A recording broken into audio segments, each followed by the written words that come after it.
One of the most heartbreaking and frustrating things in life is when we know deep down we're capable of more and we want to be more and we want to go after our goals, and we just find ourselves stuck in a cycle of sabotage and not being able to follow through and not feeling motivated and not feeling like we have the energy, even though there's this desire. I want to write a novel, but then when you sit down, you don't feel like it. You don't want to follow through, even though you know you need to be sitting down to write. You just don't want to do it, and you can't seem to force yourself to do it.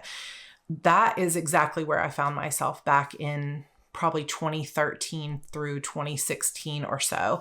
I already had a somewhat successful writing career, and I had a new child, and life was supposedly on the outside looking really good.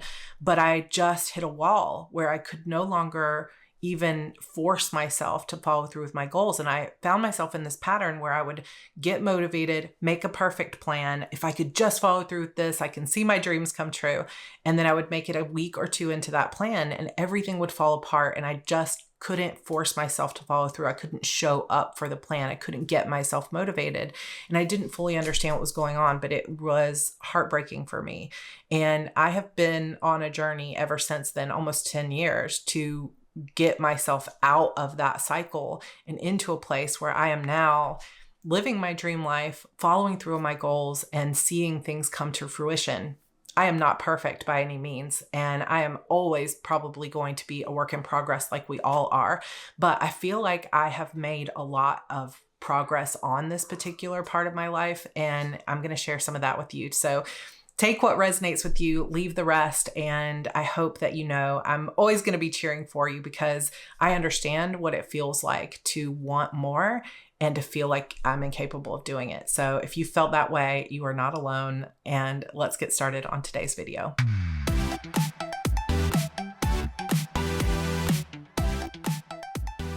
Welcome back to Heart Breathings, or welcome here if this is your first video. I would love for you to like this video and hit that subscribe button and join our Hearties community. We have a lot of goal setters here, and I know that so many of us have these big dreams and big desires, and they might not be flashy, like, making $1 million. It doesn't have to be big, but it's just something that your heart wants. Like, I really want this kind of life, or I really want to be this kind of person, or I always wanted to write a novel. It can be something that's quiet, or it can be something that's big and flashy, or anything in between. Your goals are personal to you, but it can be so heartbreaking to feel like, why can't I get myself motivated to do this thing that I really want? And I had someone say to me, well, you just don't want it badly enough. And I felt like that was such a toxic answer, because I understand what it feels like to want it as badly as a person can want it, and still find myself in this cycle of not being able to follow through. So the first thing that I'm going to talk about today is just that there is no one size fits all solution to productivity and following through. Some people are super motivated by like boot camp, sergeant kind of talk, like get yourself out of bed, get it done, no excuses kind of like attitude. Some people that just cripples them. That is not usually my attitude on things. Some people are more gentle, like I'm going to slowly build these habits. And so when we talk about productivity and we talk about going after your dreams, it can be difficult to fit it all into one YouTube video, because we're all different, right? There are different ways that we are each motivated, and there are different reasons why each of us finds ourselves in this pattern of sabotage and excuses and not following through. And a lot of times it has to do with trauma, with, as Gabby Bernstein says, like a little t or even big T trauma that we've never really dealt with, that's holding us back in ways that we can't see. Sometimes it's just fear of being seen, fear of being heard, fear of being criticized. Sometimes it's past abuse. Sometimes it's just the weight of obligations, or that we're burned out. And sometimes it's truly depression. Sometimes I find it's just that your plan is overwhelming you, that you're putting too much on your plate. So one of the first things and best things that you can do for yourself, if you're sitting here and you think, I really don't know why I'm in this cycle and why I keep doing this, especially if you find that you're blaming yourself for that all the time, because that's what I used to do. I used to be like, what is wrong with me? Why am I such a flawed person? Why can't I get it together? Why am I unable to do this? And I was just constantly blaming myself as if I was lazy or no, worthless or no good or whatever. And when my eyes really opened to the truth, I realized, oh my gosh, this is not like, I want to take responsibility for my life, but also stepping back, realizing that this is not because I'm a bad person or because I'm flawed or because I'm lazy. I was the opposite of lazy. The reason I was stuck in that self-sabotage is that I had some abuse and trauma from my past that was still holding me in this pattern of not willing to believe in myself, of constantly feeling like I had to please everyone and I had to achieve certain things and be a certain kind of person. And it wasn't until I started really working through some of that stuff in my journaling and in therapy that I was able to be more productive. And some of you watching this don't have that. You just need better systems, right? So that's part of what makes this type of video challenging, because I really want it to resonate with everyone.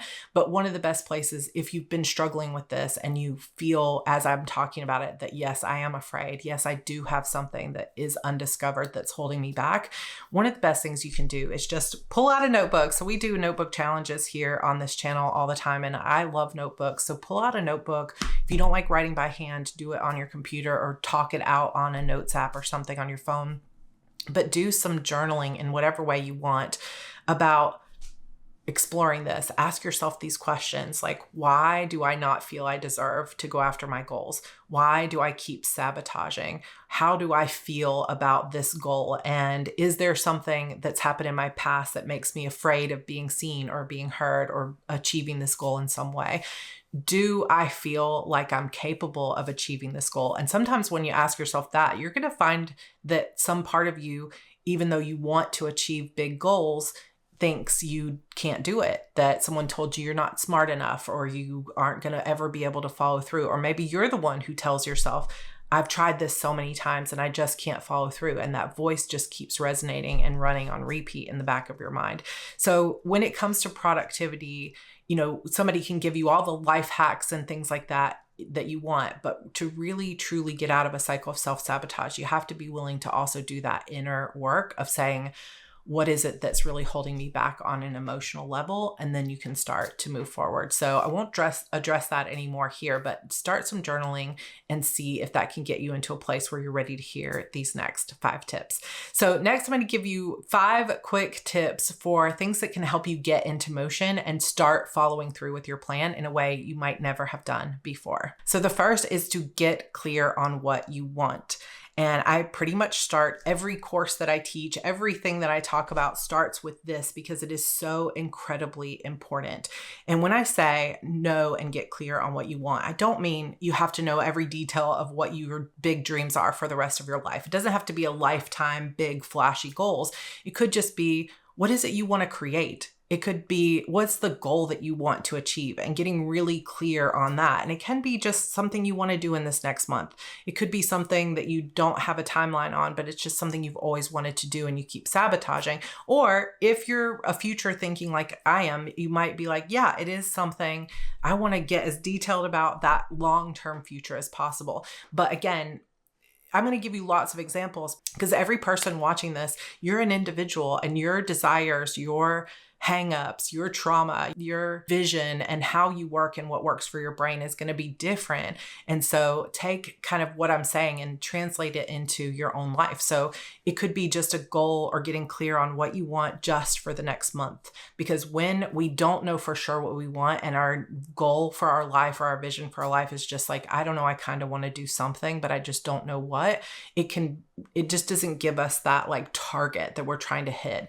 And so sometimes if you can't find that target anywhere out in the future, bring that target really close up. Like if you were throwing darts and you were trying to hit a target, you might not be able to hit it all the way across the room, but if you bring it really close up, man, I can hit that target. So if you find yourself thinking, I don't really know what I want to do with my life, instead of just sitting here feeling hopeless, give yourself a small target and say, what gives me energy? What at the thought of getting it done makes me feel really excited right now?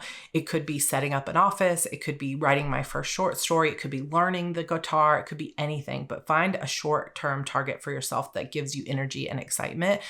Or if you've already kind of hit that point and you're ready to start thinking long-term, give yourself a long-term goal or a long-term project that makes you feel excited, but get clarity on what it is you want. So the second part is what we were talking about at the beginning, is tackle any doubts or excuses that are holding you back. So once you have clarity on what you want, start imagining that you've achieved those goals. So let's say your goal is, I want to finish a book. I want to write a novel and actually finish it and maybe get it published. So if that's your goal, sit down and think, okay, I am a published author. I have finished my book. My book is being sent to agents right now. I have finished it. And imagine that it's done. What comes up for you? If you start to journal, like, this is who I am now, if you start to really put yourself in that position and imagine that that's your life, are there any kind of whispers or doubts or objections that come up in your mind? That can be a really powerful way to identify the excuses and the things that are holding you back. So for example, one of my long-term vision things is I want someday to have a TV show or a movie based on the books that I've written. And so when I think about that and I imagine myself like walking the red carpet, being on talk shows, having a Comic-Con panel with the cast of the show and things like that, what comes up for me when I really get quiet and start to imagine that life? And one of the things that comes up is, you're not worthy of that. Like, who do you think you are? And I recognize that voice immediately from my childhood with people asking that question anytime I said I had big deals. Ooh, Miss Fancy Pants, like, who's getting too big for her britches? And so I can recognize that, and then I can begin to clear it and begin to work on kind of pulling myself out of that place where I believe what people told me 20 years ago in my life, and be able to say, okay, I'm going to start saying affirmations. I'm going to start believing in myself, and I'm going to start working to expand my capacity to believe that that goal is possible for me.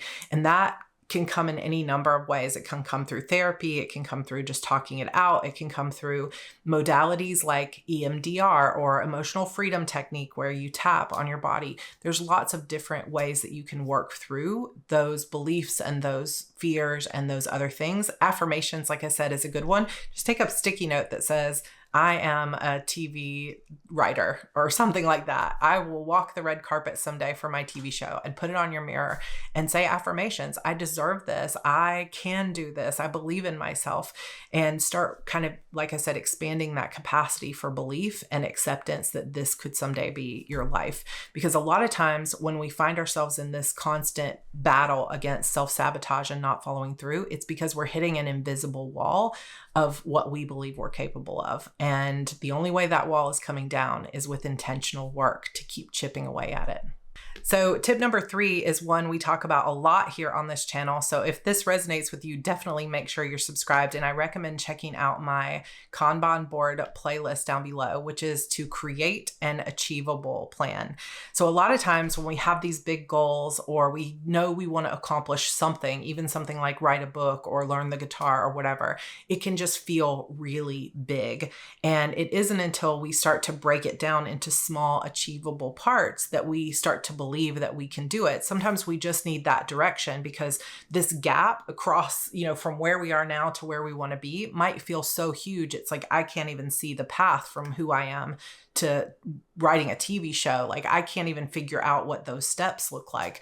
And so sometimes that distance between where we are now and our big goals just feels insurmountable. And the way to start working through that is to create an achievable plan, something that matches up with not only the way our brain likes to work, something that naturally motivates us for who we are, but also something that you can physically get done in the time you have available with the resources you have available. So often when we think we've got to get working toward a goal, we think, I've got to become a brand new person. I have to be absolutely perfect. I have to stack up all these new habits, and I've got to get it all done in the next 90 days, right? And we just start to put what would equate to 5 years worth of work on our plate as soon as possible. Like, I just got to get it all done.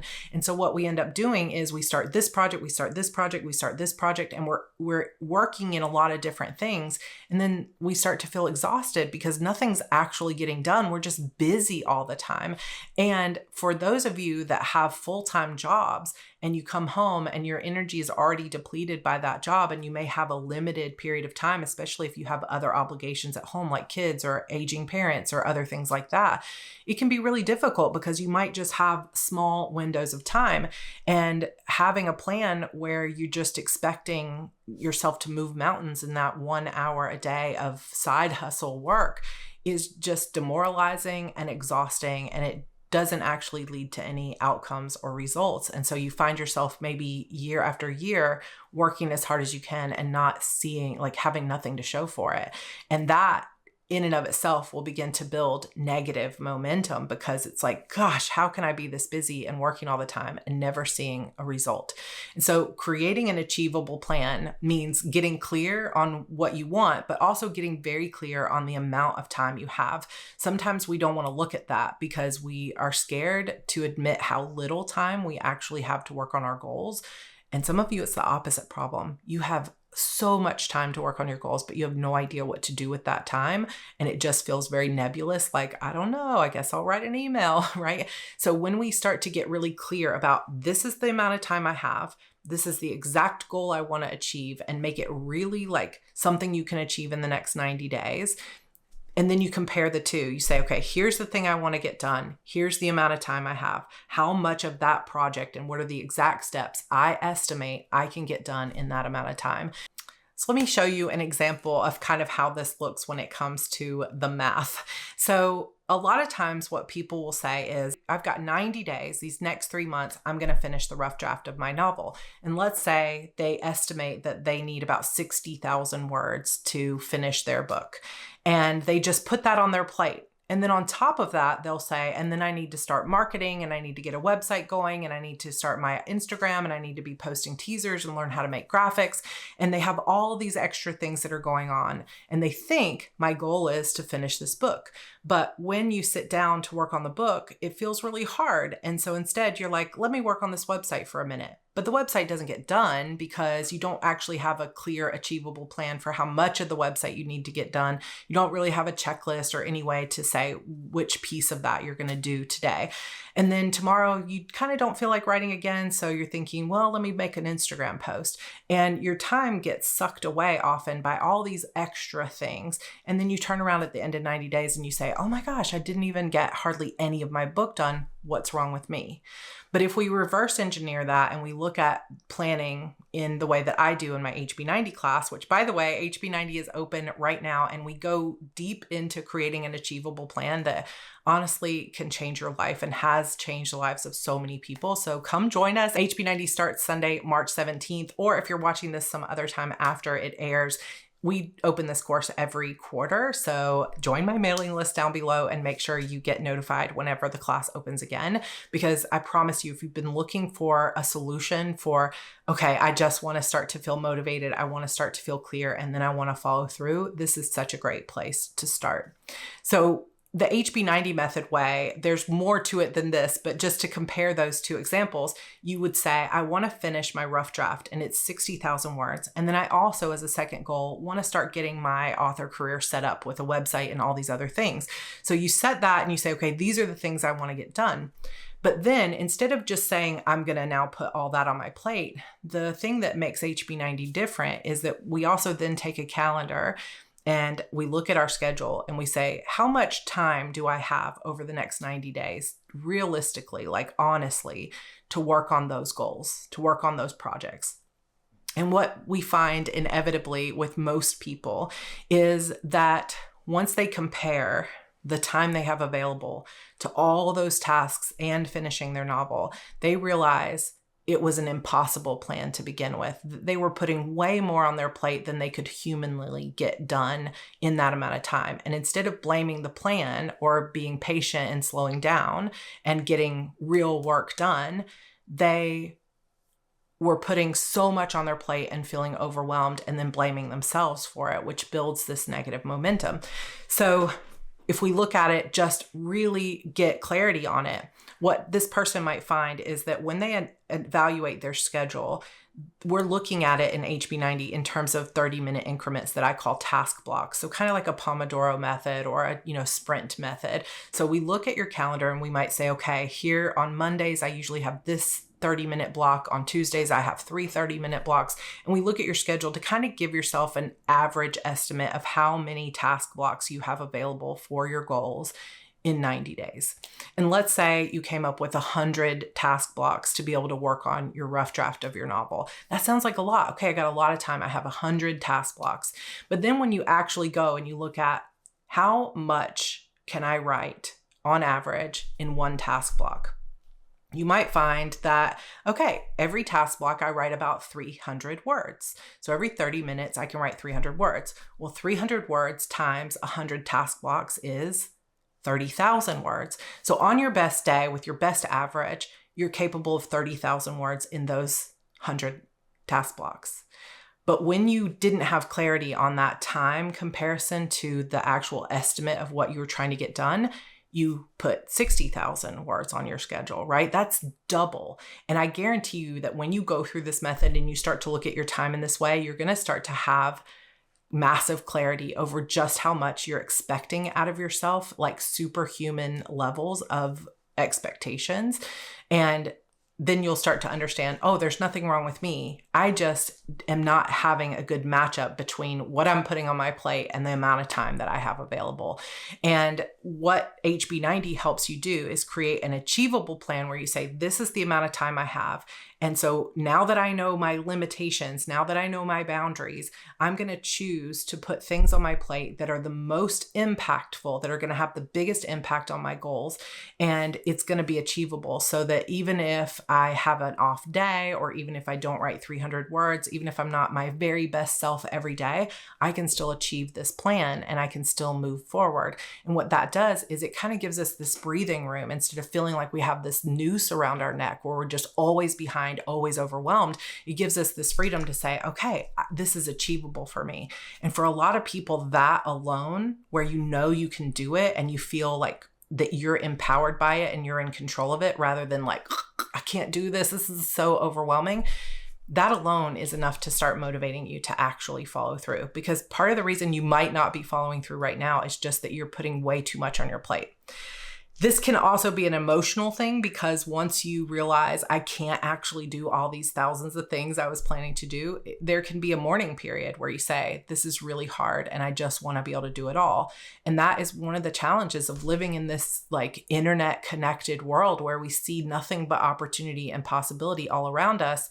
And everyone seems to be doing so much that it can be really tough to come to terms with what we're actually capable at this point in our lives. But if we don't look at it realistically and honestly, then we end up in these cycles where we just don't move forward at all. And trust me when I say, I know from deep experience that moving forward slower, but with intention and actually getting everything done is so much more powerful than ending up at the end of 90 days and feeling like I accomplished absolutely nothing. So in the first example I gave you where they were putting 60,000 words plus all this stuff, they ended up at the end of those 90 days with almost nothing completed, no finished website, barely any posts on Instagram, 10,000 words in the rough draft, and nothing's really feels like it's moved forward. But over here, where you gave yourself limitations and you planned realistically, that person may have ended up with their 30,000 words of their rough draft is complete that they'll finish next quarter, and their website's done. So that's at least something finished and moved forward. And then you can build on that every single quarter. So every quarter you're creating more and more and more success. And that begins to compound rather than just always feeling like you're out of control and never getting anything done, but you're busy all the time. I knew I was going to end up talking way more than I intended for that. Can you tell I'm passionate about this? I'm so passionate about it. It means so much to me to get this message out there about time versus what you're actually putting on your plate. I think this is a huge part of productivity. So moving on to tip number 4, get into action. So a lot of times we think, oh, I got to feel motivated to do that thing. And we wait for the motivation to come, but it's actually the opposite. Motivation is kind of a myth, kind of a lie.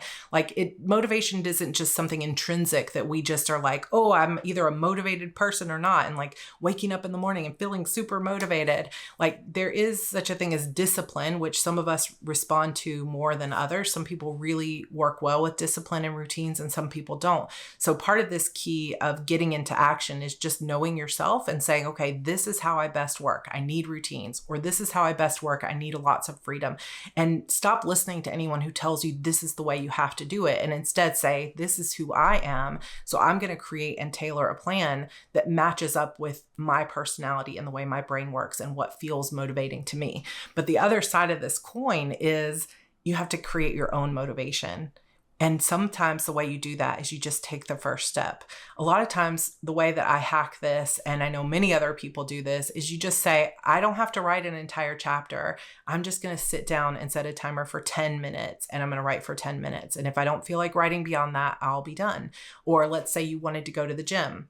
You don't have to go to the gym and work out for 2 hours, but you say, I'm just going to get in my gym clothes and I'm going to drive to the gym. But by the time you get to the gym, you're like, well, I'm already here, so let me keep moving. So the key is having that catalyst, that first action step. And that you can kind of push yourself into, right? If you can just talk yourself into, it doesn't have to be all afternoon. I just have to take the first step. And some days you're going to be like, nope, I can't do more than that. And you're just going to drive home from the gym and say, okay, well, maybe I got a coffee on the way home and everything's good, but I made it that first step.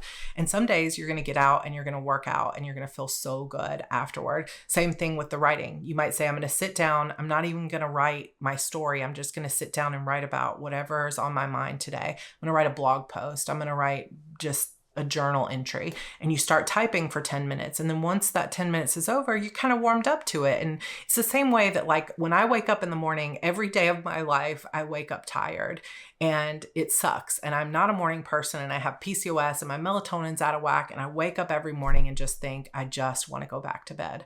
But I also know logically that if I get up and I start moving, I'm going to feel better in about 5 or 10 minutes. And if I get up and splash my face with cold water and get on my workout clothes, or, get out and start talking to my family, or make a cup of coffee, or drink a big glass of water, that I'm going to feel really good in about 10 or 15 minutes. And all of that fatigue is going to be gone.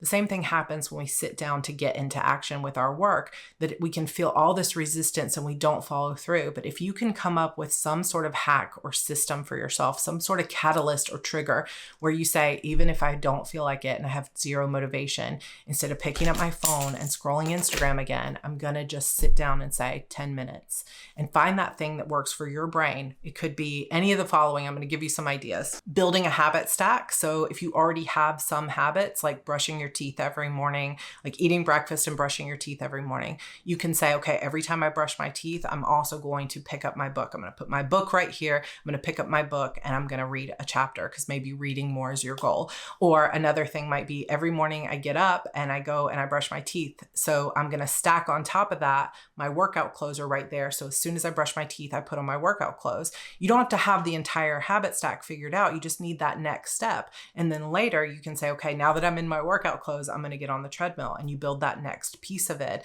And this is actually part of James Clear's Atomic Habits that I really found helpful, was that idea of habit stacking, which I don't even think was his original idea, but he explains it really well if you want to check out that book. Set rewards for yourself. If you're someone who really loves dopamine hits and like setting rewards and checking things off to-do lists, sit down every morning, create a list of things like, these are my top 3 things I'm going to get done today, and here's the reward I get after each one. It could be a piece of chocolate. It could be that you get to watch your favorite Netflix show. It could be a dance party in the kitchen. It could be just a celebration. It could be a sticky note that gets moved down your Kanban board. But give yourself some kind of reward or stimulation every time you complete a task. And that's going to help you get motivated to do it. So you might not feel motivated to do the task, but you feel motivated to get that piece of chocolate. Another thing that can help to motivate you is to break things down into even smaller chunks. So instead of saying work on my website, get really clear about what exactly you're going to do on your website. Because for some of our brains, we really need that clarity, or it just feels like this nebulous to-do task, like, oh, I don't want to have to do that, or I don't really understand the steps.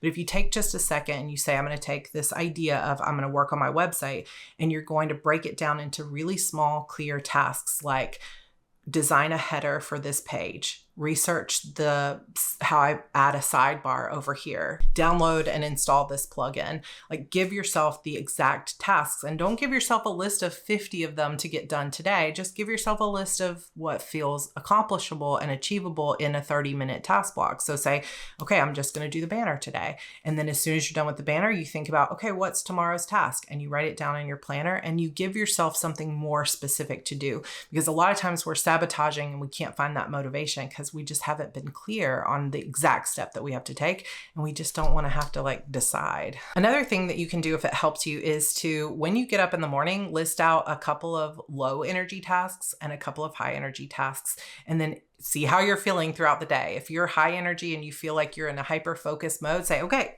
this is the column I'm working in. Work, get it done. And then if you're like, oh, I'm just so tired today and I don't want to do anything, you can still maintain that feeling of positive momentum and achievement by saying, okay, I'm going to do these low energy tasks. I'm going to make that phone call. I'm going to answer that email. And I still moved forward today. And I can give myself some check marks rather than being like, what's wrong with you? Why can't you get anything done? It's just all about building positive momentum over and over and over again. And sometimes you start those low energy tasks and suddenly you're like, a little bit of high energy because, hey, I just got some stuff done. And so now maybe I'll tackle one of these higher energy things. And you find that more work and more action leads to motivation rather than waiting for motivation to hit. Create your own motivation with that clarity, with those rewards, with that timer, whatever it is. Start brainstorming ways to hack your own motivation. You can also find ways to make it fun, right? How can I make this fun? If I'm going to have to get on the treadmill, why don't I watch episodes of my favorite old TV show or listen to my favorite music? If I'm going to have to answer these emails, how can I make it fun? Maybe it's something as simple as every time I answer and respond to an email, I get to take my little miniature basketball and throw it over there, and I get to count points for every time I go through the hoop. Like, literally use your creativity and imagination instead of making it feel so difficult to take these things you don't want to do and make them fun. A great book for this is Feel Good Productivity by Ali Abdaal. I just recently read this book and I really loved it, so I will link that for you below as well. And another hack or another idea is to really pay attention to how much pressure something has. Sometimes we avoid things because there's just too much pressure on our shoulders over it. It just feels like a mountain on our shoulders. And so sometimes we just need to take the pressure off. Cancel the pre-order, stop the deadlines, give yourself a little bit more space. Stop telling yourself you have to perform this way or you're going to lose everything. Like, let go of the pressure, give yourself permission to slow down. And on the flip side of that, some of us need more pressure. So think about how you respond to pressure personally and whether it's good or bad for you. I personally respond really well to external pressure that isn't so much it's crippling, but is just enough to motivate me. So something that I do with my husband is we set deadlines. And if I miss that deadline, I owe him some money. And if he misses, or if I match the deadline, he owes me money. And so it's a little bit of a game. It's a way to gamify the process, but it's also a little bit of a deadline and a little bit of pressure. Sometimes I also use external pressure, like setting a date with an editor. So I know I got to deliver it by that date, and that helps me get things done. So take the pressure off or add a little bit more. It's like creating a little soup or something. Find the thing that works for you and don't give up until you do. The final tip that I have for you is just to rest and recharge. So this can be super important. This is something we forget about when we talk about productivity, which is all about hustle and get it done and show up and discipline and all that stuff. And what we're not doing, so many of us, is we're not resting. And a lot of us, what we consider rest is this. Oh, I'm just going to play on my phone for a little bit. Let me watch a couple YouTube videos and scroll through Instagram. That's not actually letting our brains rest. And this is something I realized in a really big way here in 2024, because last year in 2023, I'm a writer and I decided that I was going to really get back to the joy of writing. And I thought that getting back to the joy and making a priority was going to be enough to let the creativity flow. And I was very confused when I was getting back to the joy, but the words still didn't flow. And what I came to realize is I'm not giving myself any rest time for my brain. I'm never shutting off. I'm always working or thinking or helping someone or answering something or strategizing or thinking through. And I am somebody who loves to be busy. I thrive off of being busy. I'm an achiever. Like, that's my personality, which might not, again, be who you are, and that's fine. But for me, it's easy to have workaholic kind of tendencies. And I know that a lot of us in this day and age feel guilty when we take rest, and I am no exception to that. So this year I started prioritizing not just time for writing and not just joy for writing, but also refilling my creative well. And a huge part of refilling that creativity for myself is being able to just kind of shut my brain off from the to-do list. And that has been a process, let me tell you. I feel like our brains are so hijacked by social media, by constant interaction, by constant dinging and Pavlov's dog and all those things like notifications. And I have my phone on Do Not Disturb, so I don't even have notifications on, and that's still not enough to rest my brain because I actively seek it out. I actively go on Instagram. I actively allow myself to get pulled into social media spirals and other things. So and this, I know this is going to hit hard for some people, but if you struggle to follow through and feel motivated, examine your relationship with your devices, because it might be that it's not you, it's your brain saying, I can't even focus right now because I got ding, ding, ding, ding, dings going through everywhere. It's like just dysregulated brain. And I know some of us have neurospiciness and other things like that that also contribute to this. So this is another place where I say, get to know yourself, know what you need. And again, just examine your personal relationship with your devices and with the internet and with your time that you're on screens. Because what I have found for myself is the happier I am, the more centered and grounded I am. And the more that I'm allowing myself time to just like be outside, go for walks, hang out with my kids, it is making a significant impact on the amount of ideas and creative energy that's flowing through me. And then I start to feel motivated for the time when I'm sitting down to work. Because if all we do is like work and to-do lists and work and work and work, and then our rest time is nothing but like more input, then it can often be that we're just like draining ourselves of all creative energy and motivation. And so when we sit down to work, it just feels like we have no gas left in the tank. And so this is not a judgment. It's just saying, if you find that you can't follow through, look at your devices or look at other ways that you're not really allowing yourself any rest and recharge time. When was the last time you went outside and went for a walk? When was the last time you just sat down and had a conversation with someone where you didn't pick up your phone to check your notifications? How much sleep are you getting? How much time before you go to sleep are you off your phone? Or are you on your phone till the moment you go to sleep and then right on it the second you wake up in the morning?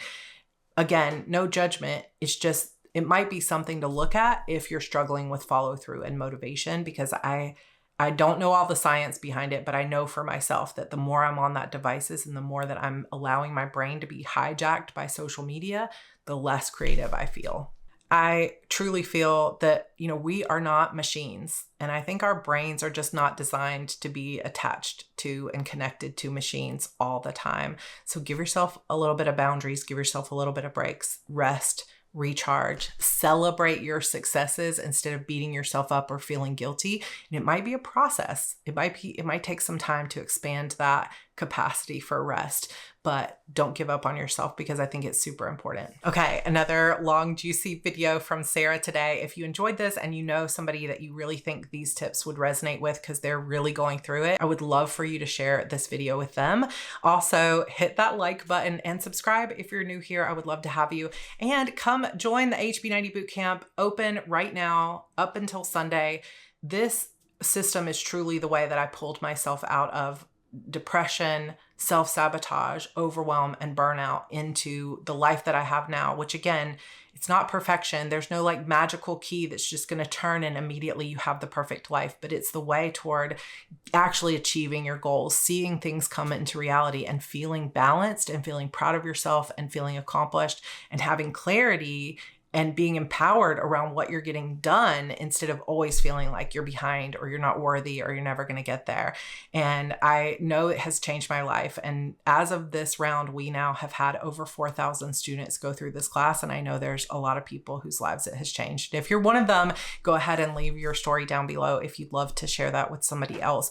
I want you to know that in the end, you get to design your own life. You get to decide what this looks like. And it doesn't have to be all productivity all the time. And in fact, you don't even have to really be productive if you don't want to be. You can have a chill, like luxurious, happy life without constantly being on the self-improvement wheel, right? But you get to decide what that vision looks like for you. You get to decide how fast or slow you move, and you get to decide how you treat yourself, both in your mind and in your real life. So take care of yourself. Don't give up on yourself, and just know that you're not alone. Okay, I will see you all in my next video, and I hope to see you in HB90. Bye.